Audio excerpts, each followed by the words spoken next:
नमस्कार दोस्तों। भगवान की लीला को आज तक कोई भी पूरी तरह से समझ नहीं पाया है, लेकिन उनकी अद्भुत लीलाओं के कुछ उदाहरण जरूर हमें विभिन्न स्थानों पर देखने को मिल जाते हैं। ऐसे ही पवित्र स्थानों में से एक है भगवान जगन्नाथ जी का मंदिर। मान्यताओं के अनुसार यहाँ आज भी भगवान श्री कृष्ण का हृदय धड़कता है। जगन्नाथपुरी से जुड़ी ऐसी कई मान्यताएं हैं जो हमें ईश्वर की उपस्थिति का एहसास करवाती हैं। आज हम उन सभी मान्यताओं के बारे में इस वीडियो में बात करेंगे। साथ ही हम आपको इस मंदिर से जुड़े हुए तथ्यों के बारे में भी बताएंगे।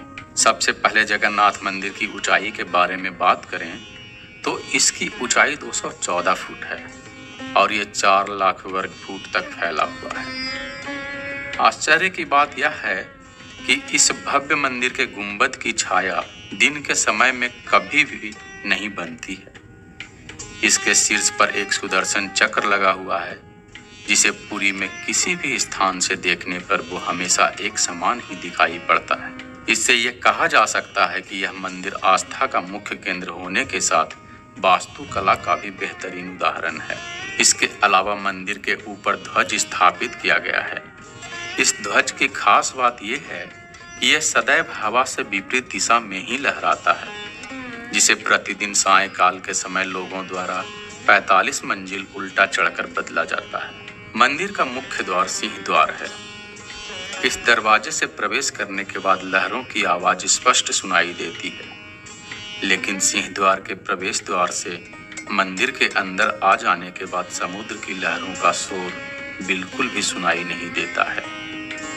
वहीं मंदिर के बाहर आने पर फिर से लहरों की आवाज सुनाई देने लग जाती है। ऐसा माना जाता है कि यह 2 प्रभुओं की बहन सुभद्रा माई की इच्छा थी, जिन्होंने मंदिर के द्वार के भीतर शांति की कामना की थी, जिसे भगवान द्वारा विधिवत पूरा भी किया गया। श्री जगन्नाथ मंदिर में स्थित रसोई विश्व की सबसे बड़ी रसोई मानी जाती है। इस रसोई में हर दिन 500 के करीब रसोइये और 300 के आसपास सहयोगी भोजन बनाते हैं। प्रसाद बनाने के लिए एक के ऊपर एक 7 बर्तनों को रखा जाता है। आपको ये जानकर भी हैरानी होगी, जो पात्र सबसे ऊपर रखा होता है उसमें भोजन सबसे पहले बनता है और फिर उसके नीचे वाले पात्र में बनता है, और जिस पात्र में सबसे ज्यादा आंच पड़ रही है यानी कि सबसे नीचे, उसमें सबसे बाद में भोजन बनकर तैयार होता है। साथ ही इस मंदिर से जुड़ी एक और रोचक बात यह है कि इसके गुंबदों पर आपको एक भी पक्षी नहीं दिखेगा। इस मंदिर के ऊपर भी पक्षी या हवाई जहाज उड़ते हुए नजर नहीं आते हैं। इस मंदिर से जुड़ी हुई सबसे दिलचस्प मान्यता यह है कि यहाँ पर श्री कृष्ण का हृदय ब्रह्म पदार्थ के रूप में मौजूद है। एक पौराणिक कथा के अनुसार जब श्री कृष्ण की लीला अवधि पूर्ण हुई तो वे देह त्याग कर वैकुंठ चले गए। उनके पार्थिव शरीर का पांडवों ने दाह संस्कार किया, लेकिन शरीर ब्रह्मलीन होने के बाद भी भगवान का हृदय जलता ही रहा। तब उनके हृदय को जल में प्रवाहित कर दिया।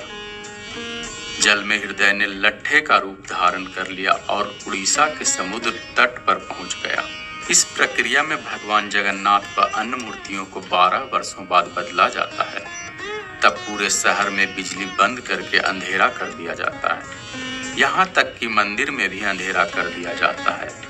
इसके पश्चात नव कलेवर नामक एक अनुष्ठान किया जाता है। इस अनुष्ठान के तहत चुनिंदा पुजारियों की आंखों पर पट्टियां बांधकर मंदिर में भेजा जाता है और वह इन मूर्तियों में से ब्रह्म पदार्थ निकालकर नई मूर्तियों में सावधानी पूर्वक स्थापित कर देते हैं। यह पदार्थ वास्तविकता में क्या है, ये आज भी एक रहस्य बना हुआ है, लेकिन इन सब मान्यताओं के कारण यहाँ पर लोगों की आस्था निहित है और दूर दराज से लोग यहाँ पर अपनी मनोकामनाएं लेकर आते हैं।